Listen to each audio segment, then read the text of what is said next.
Understanding Our Catholic Neighbors by Matthew Schmaltz and Alonzo L. Gaskill discusses the similarities and differences between Catholics and Latter-day Saints. As a Latter-day Saint, I have always been drawn to Catholicism thanks to its brilliant architecture, art, music, and traditions. It was very intriguing to read through this quick and informative book to learn that Latter-day Saints and Catholics have more in common than some would think. I will elaborate with the following 6 points of interest. First point of interest, Structure of the Church, page 7. The excerpt reads, "The Catholic Church's earthly leader is the Pope, understood to be the successor to the Apostle Peter, who was specifically identified by Jesus Christ to head the Church.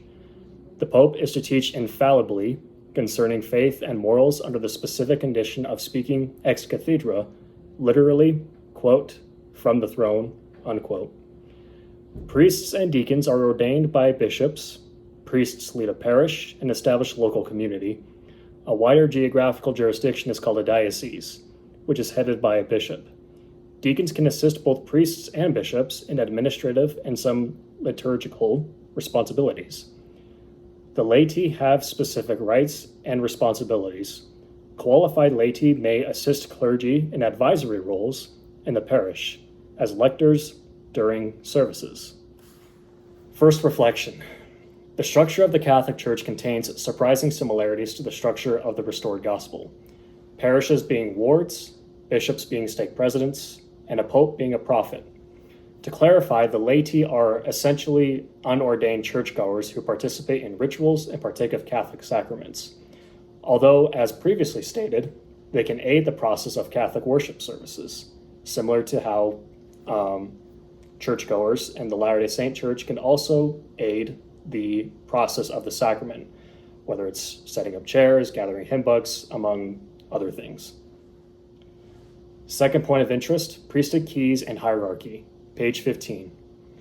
The excerpt reads, "While Latter-day Saints do not see bishops, Catholic bishops, as equivalent to apostles, they do see an unbroken line of apostles from Jesus to Peter to Joseph Smith, and down to the current president of the church, aka the prophet. Roman Catholics and Latter-day Saints stand out as unique, professing a position on divine priesthood that is not claimed by any Protestant denomination. There is a hierarchical leadership structure in both traditions. The highest ecclesiastical leader is perceived by the faithful as speaking to and for God, but the local leader is also understood to have some measure of delegated stewardship, authority, and related inspiration, and church members from the two traditions place their trust in both levels of authority." Second reflection. The Catholic Church and Latter-day Saints follow a similar priesthood command structure because both recognize the importance of the priesthood. If you believe in both the origin story of the Catholic Church and the Latter-day Saints, it is only those two churches who had any personal interaction with Peter. In the Catholic Church, Pope Linus was chosen to be Peter's successor as the leader of the church.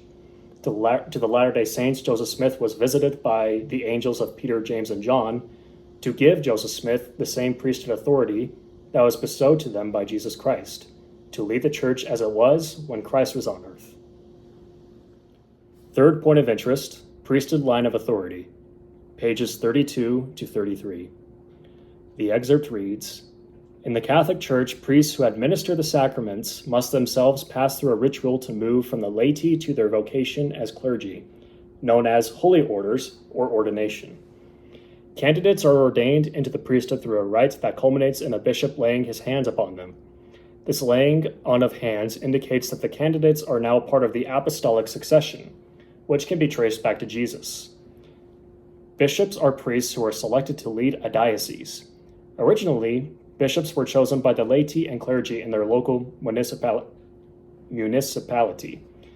Now bishops are selected by the Vatican in Rome, with the Pope having final approval. Cardinals are bishops selected to be the Catholic Church's most senior officials. They are involved in the choosing of a new Pope. Cardinals, as their name suggests, wear scarlet for official functions. Nuns and some lay people live in a consecrated life by making public vows of poverty, chastity, and obedience. Unlike the majority of Christian denominations, most of which are Protestant, Roman Catholics and Latter-day Saints have a leadership structure with multiple layers of hierarchy. Roman Catholics are led by a pope, and the Latter-day Saints are led by a prophet. Catholics may have cardinals serving under the pope, while Latter-day Saints have apostles under the prophet. In the Roman Catholic tradition, there are archbishops who have a scope of influence and authorities similar to General Authority 70s in the Church of Jesus Christ. In Catholicism, bishops are roughly equivalent to Latter-day Saint stake presidents, each presiding over numerous congregations within their jurisdiction.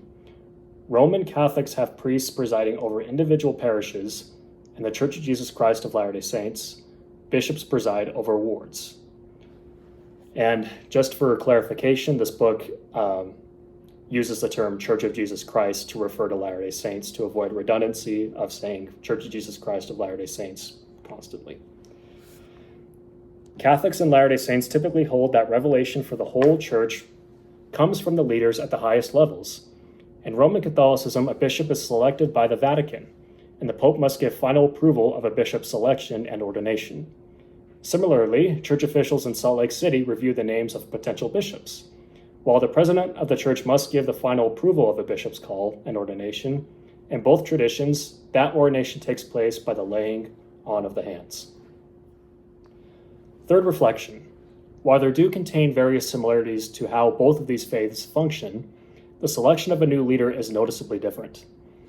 While the Catholic cardinals decide with each other in choosing a new pope, the Latter-day Saint prophet is chosen by seniority. Whomever has been an apostle the longest is chosen as the next prophet. So with that being the case, while the Catholic Church has, I don't know the best way to phrase it, kind of similar to like a voting system or a council in choosing their new pope, the Latter-day Saints just goes by an order of seniority. Whomever's been there the longest is the next prophet. So it's very orderly. So there's no need for any such council or vote like the Catholics do. So that's a noticeable difference in company with the noticeable similarities. Fourth point of interest, temples and Mass. Page 57. The excerpt reads, quote, Sunday liturgy of the Church of Jesus Christ contrasts significantly with the liturgy found in the temple worship. In Latter-day Saint tradition, Sabbath services are simple in nature, sometimes called low liturgy, and temple ordinances and performances have deep symbolic significance, high liturgy. Whereas the Roman Catholic Church's high liturgy of the Mass contrasts with the low liturgy of the Latter-day Saint Sunday sacrament services, Catholic Sunday liturgy is more comparable to the high liturgy of Latter-day Saint temples. Fourth reflection. To those like myself who have grown up in the Latter-day Saint Church, you may have noticed the differing vibes between a regular church building and the temple. Even as a youth, when performing baptisms for the dead at the temple, the vibe was much more reverent. The temple, both inside and out, was much more elaborate in its construction. Within the Catholic Church, not every building is a large cathedral. Catholics have smaller meeting houses that are less elaborate in design than their cathedrals. I've been to a handful of masses, and it is very symbolic and reverent in nature, similar to the rituals done at the temple. I would mention that the Latter-day Saint Church buildings are more so for sacrament and theological education, whereas the temple is more for the in-depth rituals and covenants with the Lord. Fifth point of interest, BYU and Notre Dame, page 71. This excerpt is from Alonzo Gaskill, who's the Latter-day Saint contributor in this book, whereas Matthew Schmaltz is the Catholic contributor. So this excerpt right here is a short story from Alonzo Gaskill talking about his personal experience at a Catholic university. The excerpt reads, I had a recurring experience when I was a graduate student in theology at the University of Notre Dame. In that predominantly Catholic environment, when people realized that I was a Latter-day Saint Christian, they would often ask me, why aren't you at BYU instead of here? I realized they were not trying to be rude. Nonetheless, it was not the most welcoming thing to say. As the Latter-day Saint who lives in a predominantly homogenized theological community, it is important to remember this dynamic when talking to a friend of another faith. Do all that you can to diminish the imbalance and to help others feel that they are as important to the community as the religious majority is. Fifth reflection. First off, I enjoy the reference to the University of Notre Dame, as it is the Catholic Church's equivalent to Brigham Young University. Both universities supposedly strive to uphold their religious identity, and both universities have garnered recognition for their athletics and their academics. What I also enjoyed was the text towards the end of the excerpt that recognizes the importance of recognizing the value of others' beliefs, even if they are different. While Catholics and Latter-day Saints may have noticeable differences in doctrine, they contain more similarities than differences. In recent years, Catholics and Latter-day Saints have become allies in faith, given how they share similar values and similar faith in the Holy One of Israel. Sixth and final point of interest. Recognizing the efforts of Catholicism. Page 74. The excerpt reads, in his 2006 article, Catholicism's Contribution to God's Plan, Latter-day Saints scholar Gerald Hansen Jr. offered a number of ways in which the Catholic Church blessed the Christian world throughout history. 1. For centuries, Catholicism was the standard and disseminator of moral standards in Europe and other parts of the world. 2.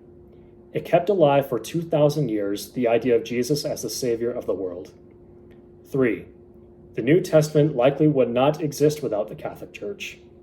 4. Music as we know it in the West began its development in the Catholic Mass. 5. Art in the West was kept alive and developed mostly through the Church. 6. Universities were essentially a Catholic invention. 7. Catholicism engendered a mindset that made modern science possible. 8. Monks copied books and kept learning alive during the times of illiteracy. Sixth and final reflection. While it is true that there was an apostasy up until Joseph Smith's calling as a prophet, we must be careful when discussing Catholicism among other Christian denominations throughout history. In other words, we shouldn't just write off other religions as just apostates or apostasy, because that's not entirely true. Without Catholicism, we wouldn't have had what Gerald Hansen previously pointed out. Without Orthodox Christianity, nations in Eastern Europe, among other regions, would not have had access to Christianity. Without Protestantism, we would not have had the Bible translated into various languages, which is what allowed Joseph Smith to understand James 1:5, because it was written in English form. In short, we must recognize the positive contributions of different Christian denominations instead of just writing them off as apostasy or different. Because, as I said before, these Christian churches have all made positive contributions to Christianity and have all assisted those throughout the world. Because of all of these religions, Jesus Christ's name is known. To conclude, this was a tremendously informative book. I would recommend this to any reader curious about Catholicism, or even those who are curious about Latter-day Saints. I found this book at Deseret Book, yet I am sure you can find it elsewhere on the internet. I am very pleased to give this concise and enlightening book my full endorsement. Thank you for watching.